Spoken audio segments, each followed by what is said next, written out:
धन गुरु नानक, धन श्री गुरु गोबिंद सिंह जी महाराज।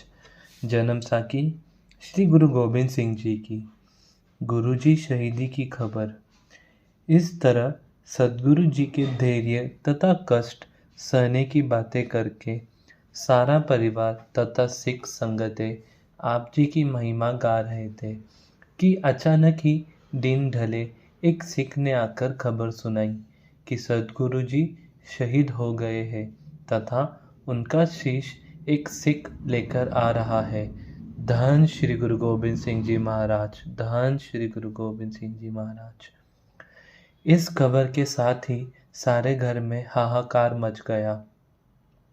ऊंची ऊंची रोने की आवाज़ें सुनकर गुरुजी ने एक सेवक को घर भेजा और कहा कि सद्गुरु जी के लिए रोना कुर्लान न करो, सभी मिलकर नाम का सिमरन करो।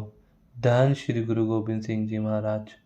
महापुरुष जन्म मरण में नहीं आते, वह परोपकार के लिए शरीर धारण करते हैं तथा अपने कार्य करके चले जाते हैं।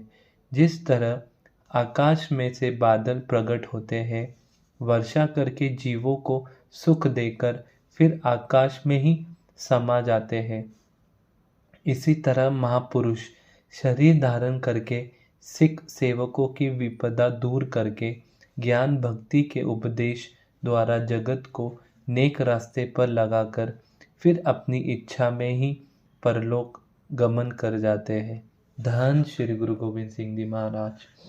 उनके लिए शोक या रुदन करना किसी तरह भी उचित नहीं है, इसलिए आप नाम जपो करके अपना जन्म सुधारो, रुदन न करो। यह वचन सुनकर सभी चुप हो गए तथा गुरुजी को गुणगान करने लगे। धन श्री गुरु गोबिंद सिंह जी महाराज। गुरु दशमेश जी उस समय 2 घुड़सवार भेज दिए कि जाओ, जो सिख शीश लेकर आ रहा है उसे मिलकर सारी सही खबर लेकर वापस आओ। आज्ञानुसार दोनों घुड़सवार आनंदपुर से चल पड़े और कीर्तपुर से कुछ कोस आगे उस सिख से मिले जो अपने सिर ऊपर सद्गुरु जी के पावन शीश को चद्दर में लपेट कर आ रहा था। धन श्री गुरु गोबिंद सिंह जी महाराज। उन्होंने उस सिख से सारी बात पूछकर उसे कहा, तुम शीश को कीर्तपुर रख कर रुक जाओ, हम माताजी और साहिबजादे से पूछ कर आते हैं, वे जैसे आज्ञा करेंगे किया जाएगा। जब घुड़सवार ने अनंतपुर आकर माताजी और साहिबजादों को सारी बात बताकर कहा कि सद्गुरु जी का पावन शीश लेकर सिख अपने आदेश का इंतजार कीर्तपुर में कर रहा है, जैसे आदेश हो उसे सूचित किया जाए। धन श्री गुरु गोबिंद सिंह जी महाराज। साहिबजादा जी ने माता जी और मामा कृपाल जी से पूछा कि सद्गुरु जी के शीश का संस्कार कहाँ किया जाए, कीर्तपुर अथवा आनंदपुर। कई मसंदों ने सलाह दी कि जब से श्री गुरु हरगोबिंद जी का संस्कार कीरतपुर हुआ है, उसके बाद श्री हरराय जी तथा दूसरे बाबा सूरजमल आदि सोडियों के मृतक शरीर वहीं पर संस्कार किए जाते रहे हैं, इसलिए सद्गुरु जी के शीश का संस्कार भी वह उनके पास कीर्तपुर में ही करना चाहिए। धन श्री गुरु गोबिंद सिंह जी महाराज। ये बात सुनकर माता गुजरी जी ने फरमाया कि अन्य सोडियों ने अपना कोई अलग नगर नहीं बसाया हुआ, इस कारण उनके वही कीरतपुर संस्कार करने ठीक है, पर यह अनंतपुर नगर सद्गुरु जी का अपना बसाया हुआ नगर है और निवास स्थान है, इसी कारण शीश का यही लाकर संस्कार किया जाए। बड़ी माता नानकी जी ने भी यही इच्छा प्रकट की कि शीश का संस्कार आनंदपुर में ही किया जाए।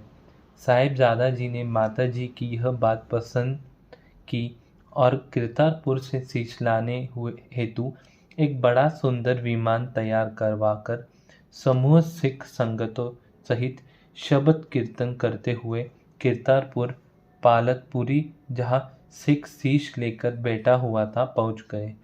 पहले सभी ने पवित्र शीश का नमस्कार किया और फिर बड़े आदर सहित विमान में रखकर मार्ग में मारू राग और वडहंस के वैरागीय शब्द पढ़ते हुए फूलों तथा धन की वर्षा करते हुए आनंदपुर में लाकर रख दिया, जहाँ संस्कार हेतु चंदन की चिता तैयार करवाई गई थी।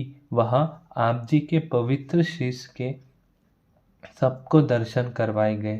संगोते ने बेअंत भेंटा अर्पण की और बारंबार नमस्कार कर नेत्रों से जलधारा की बाढ़ लगाई। इसके उपरांत मर्यादानुसार चंदन की चिता पर शीश को रखकर संस्कार किया गया। धन श्री गुरु गोविंद सिंह जी महाराज।